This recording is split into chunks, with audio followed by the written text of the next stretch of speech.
First and foremost, we'd like to welcome Strikeforce, Pride, and UFC veteran Frank Trigg to Cage Religion Radio. Frank, thank you for joining the show. Yeah, thanks for having me. I appreciate it. Now, first of all, before we even get started, for those who don't know, talk a bit about how the nickname Twinkle Toes came along. Just some Japanese fans. And when I first started fighting back in 97, 98, it was like I liked the American with the twinkly toes. And my manager overheard her and her broken English, and I just kind of stuck. And he just ran with it. So, yeah, that's your new nickname, Twinkle Toes, and just ran with it. It's not a very exciting story at all. Kind of happened. Some fan picked it, my manager overheard it at the time, and then ran with it. That was it. Now, since exiting the UFC, you've put together back-to-back wins, both by first-round TKO. Do you feel in a sense that you're experiencing a second wind in your career, maybe a third UFC run in your future? I don't know. It's up to them. I mean, anybody that would be stupid to turn on the UFC if they come calling, So if they call me, I'm definitely going to go back. But I don't know if they'll call me or not. It's up to them. I mean, they're so stacked right now at 185 pounds. I'm not really sure they need me with the resurgence now. Brian Stan just came through, beating Jorge Santiago, and Santiago is, a young blood as well. And then, with Anderson Silva still being so dominant, there's so many guys in there that they could actually pit up against them. It's just a question of if they need me or not. At this point, I just don't see them needing me, at least for another little while. You never know, though. I mean, things could change in the next couple of months, but I don't see it changing too much. Now, your last win came recently, 2 weeks ago at Bama 6 over John Phillips. The bout took place at 185 pounds. After spending most of your career bouncing back and forth between middleweight and welterweight, do you feel a bit more comfortable at the higher weight class at this point in your career?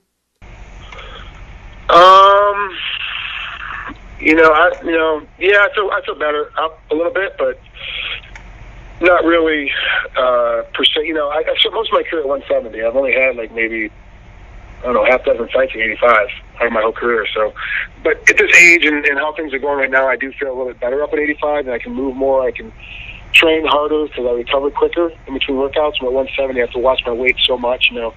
I weighed 200 pounds. When I was fighting at 170, I was, every year I was a little bit heavier. When I first started, I was 185, and then later in my career, I was 190, 92, and then, now I'm 200, still trying to make 170.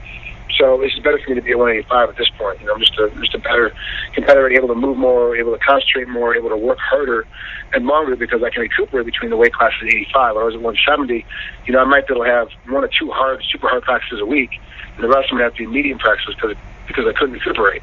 Now with this one, at least I'm able to recuperate quite a bit before I completely fall apart. Now you're a guy who has a lot of history with both the UFC and Strikeforce. What were your initial thoughts of Zuffa's purchase of Strikeforce, and what do you think the direction may be that they're going in with this whole thing? Well, at first you're kind of like, there goes another arrival to the UFC. Like now, as a competitor, we have less standing ground. We have less ability to be able to negotiate. You pretty much have to give whatever the UFC offers you. Pretty much you have to take it, whether you believe it's fair or not. If that's the offer that's on the table, you got to run with it. Before with Strikeforce a separate entity, you kind of negotiate and bounce back and forth, which is kind of what Dan Henderson did. He was trying to negotiate a higher rate with the UFC. They wouldn't take it, so he left and went to Strikeforce and got his higher rate.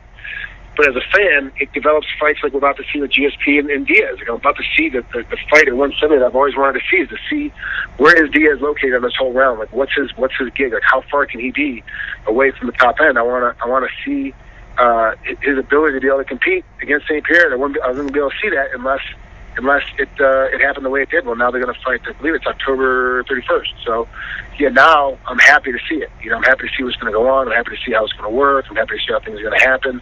And really, the ability now of Zuffa owning Strikeforce, it's going to make it better kind of for everybody, where we actually can see what's going to happen, how things are going to go, and really those huge big wig top end fights we've always wanted to see are now going to happen, and that's what we wanted to have.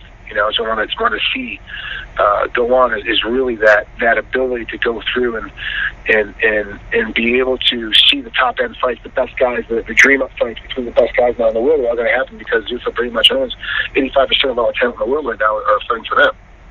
Now, with that said, over the last few years, we've seen a handful of promotions come and go. The IFL, Elite XC, Affliction. Now Strikeforce is owned by Zuffa, as we know. What do these promotions all have in common, in your opinion, that resulted in their demise? They're trying to battle with the big leagues. They're trying to battle. The Strikeforce did so well for so long because they didn't try to battle with the UFC. They basically were happy to be number 2, and Scott Coker did a great job of just really growing slowly, keeping it very small. You know, when he had his first marketing meeting after the UFC took over, it was like, I'm bringing my marketing guy, and they brought like whatever the UFC's marketing team has 15, 20 people over the meeting. He's like, I got one guy, and they got like 20. You know, and so it showed that Coker was able to compete with just a smaller kind of, I'm gonna maintain a smaller level and just kind of go from that space and see what happens. But a lot of these other companies are like, no, we're gonna battle with the UFC, we're gonna step up right into their face and blah blah. It's like, dude, you can't battle, you can't do that. The UFC is the UFC. It is the biggest organization in the world simply because, one, they've been around longer, and with the mind of Dana White and the mind of Lorenzo Fertitta and Frank Fertitta behind it, you can't stop that juggernaut. Like, it's impossible. You know, like whatever it was, 6-8 months ago, Dana White said, yeah, I want to have 100 fights a year because we're going to expand to so many different countries. We're going to have multiple fights in one night on separate continents. I was like, man, there's no way you have 100 fights a year because that means you're having 2 fights a week to make that happen. That's just ridiculous. How the hell are you going to do that? Mm-hmm. Then they start looking at it, man. They're expanding the Philippines, they're expanding back into Germany, they're trying to get France to legalize it. They're trying to, of course, still trying to work on New York to get legalized. They're going to go into China. It's like, holy crap. He wasn't just making shit up. This guy can really go through and make this thing happen. He can really go through and make 100 fights happen in a year because he can do 2 fights. You know, he can have multiple tough shows happening at one time. Where, you know, we got the one in the Philippines, we got the one going on in Canada, we got one going on in Mexico, we got one going on in France. You know, of tough shows, of, you know, the Ultimate Fighter shows, and now you turn around and you're like, now what do I do? Like, how am I gonna keep this? You know, how am I gonna maintain this kind of pace? But they've got the ability to do it. They've got international presence. They've got people that they're able to maintain this kind of pace with them help, because now it's a full on $1 billion corporation. That's how they should do it, and it's working for them. It definitely is working for them. Now, here's something I'd like to get your thoughts on, that you touched on a little bit earlier. I'd like to go a little more in depth with this. You personally are a guy who's had experience facing GSP, and just last week it was announced that Nick Diaz will be facing George St-Pierre at UFC 137 this October. What are your thoughts on this fight, and could Diaz finally be the guy to come along and give George St-Pierre a hard time? Yeah, absolutely, because the one thing with St-Pierre, you look at it, St-Pierre doesn't have knockout power. He's not going to knock anybody out. He doesn't have great submissions. He doesn't come in, and what he does have is amazing wrestling compared to everybody else he's competing. He's taking down world-class wrestlers, with his ability, national champions and international champions. He's taking people down with his ability. He is 100% beating up guys that with his shape and his flexibility and his game plan, his tenacity. And you think what was it, like 33 or 35 rounds where he didn't lose a round, and finally against Jake Shields he finally lost 2 rounds. Mm-hmm. That's the first time we've ever seen any kind of chink in his armor. With that one fluke with Matt Serra, a while back where he got tagged in the side of the head and got knocked out. But other than that, there's been no chink in his armor. He's really just been crushing guys. And Diaz is a guy that's got superior submissions, also doesn't have knockout power, but punches at a higher punch rate than GSP does, and can get hit, can hit back, can maintain. We saw the Paul Daly fight where he was able to smack a guy just as hard as he was getting hit and eventually get the knockout. And he's also got some superior submission game. And with Jake Shields, where I thought Jake had a shot because he could slow GSP down and kind of grind it out, make GSP have to slow his round down, and kind of battle him when GSP would shoot. Jake could battle out, keep him on feet, and then take him down when he wanted to, or make go to the ground as he wanted to. And he did it in 2 rounds, but obviously needed one more round to win the fight. Didn't make it happen. It shows the champion that GSP is, but Diaz can do that at a higher rate. He does it with full energy and full action. He can go hard as hell for 5 rounds. So it's a very interesting matchup to see how these two guys go. And I'm very interested as a fan, and I'm very interested as a broadcaster to kind of see how this thing plays out, and really what goes on, and what kind of Diaz are we going to see that shows up in this bout, man. He takes no prisoners and really doesn't care how things go. Now, you've been heavily involved with commentary over the last few years. You're one half of the HDNet commentary team alongside Michael Cervello. Is the commentary kind of the direction you're looking to go after you retire from active competition?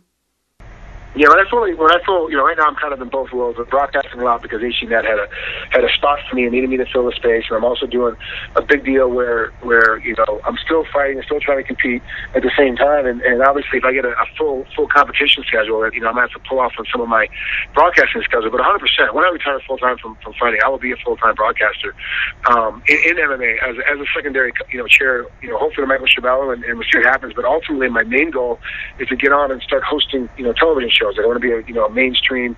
Of course, I'd love to be Ryan Seacrest, where you get that hit show like American Idol, and you got a radio show going off, and you're doing all that. But that's every broadcaster's dream, is just to be just like Ryan Seacrest. But yeah, that's my goal, is to get on the mainstream TV and be hosting shows from a mainstream standpoint, where it's like a Joe Rogan doing a Fear Factor or something like that, or a competition show. However I can make it work for me, I definitely want to do it for sure. Now, wrapping up, you've been fighting for over 14 years now, everywhere from Pride to the UFC to Strikeforce, and all the promotions in between. That being said, what keeps you motivated to keep competing at this point in your career?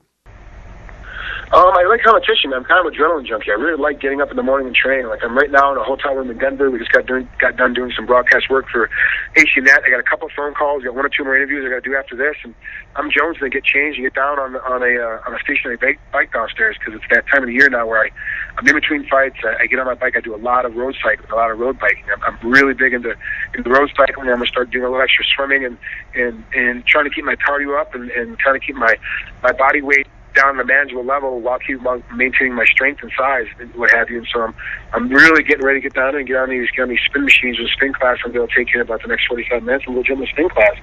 I love working out. I enjoy training. I enjoy getting that rush from different things, and I love traveling around the world and training with different people. I go to Japan, train with different folks, and whenever I get to Edmonton, Canada, like we're going to do next week, I love training with guys up there, and just wherever I can do it, I'd love to go train. I'd love to go do stuff. For me, it's a big deal to really get after it and do it. And that's what kind of keeps me motivated. I like getting up in the morning and learning new stuff. And plus with Tim Lane, I finally have a kickboxing instructor that's an actual true left-hander, not a right-handed guy, trying to teach me how to fight right-handed people, as a lefty. This guy's another lefty. He goes, look, what everything you've been told, the myths you've been told as a lefty versus righty, it's not true. This is what really works. So I've actually done it. This is my experience of doing it.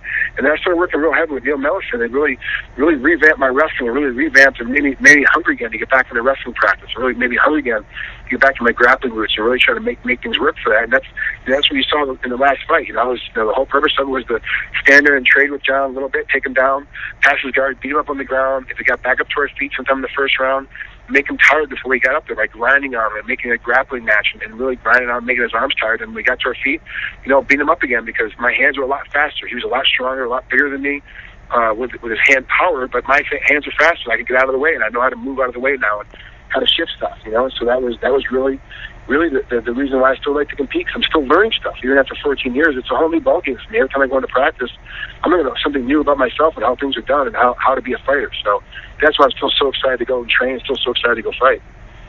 Now, finally, before we get going, Frank, we're going to turn this opportunity over to you to thank any sponsors or any shout-outs you need to give. So the platform is yours, my friend. What's funny is that I kind of enjoy this whole piece where I'm not really sponsoring anybody. I'm just kind of on my own, just doing it at my own will. I'm not owned and controlled by anybody. My biggest thing right now is that I'm in the process of putting together a cookbook that'll be released on the internet, web, kind of a video cookbook for real men, not just fighters, but real men to kind of understand how to cook. So I think that's one of the skills that's been lost in the world right now, is that men just don't know how to cook. And then I have a couple of shirts left from my Trigonomis clothing line that I shut down 2 years ago. I just have some overstock I'm trying to unload to get rid of the storage unit that I've got stored right now, and that's over at triggshop.com, TRIGGSHOP.com, and then just really ramping up my website here in the next couple of months, trying to push that on to the next level. That's really all I got going on. And Frank, once again, we just wanted to thank you for joining Cage Religion Radio. It's truly an honor to have a legend as yourself join us, and again, we look forward to having you back on. Thank you so much. I really appreciate the time, and hopefully we'll talk again soon.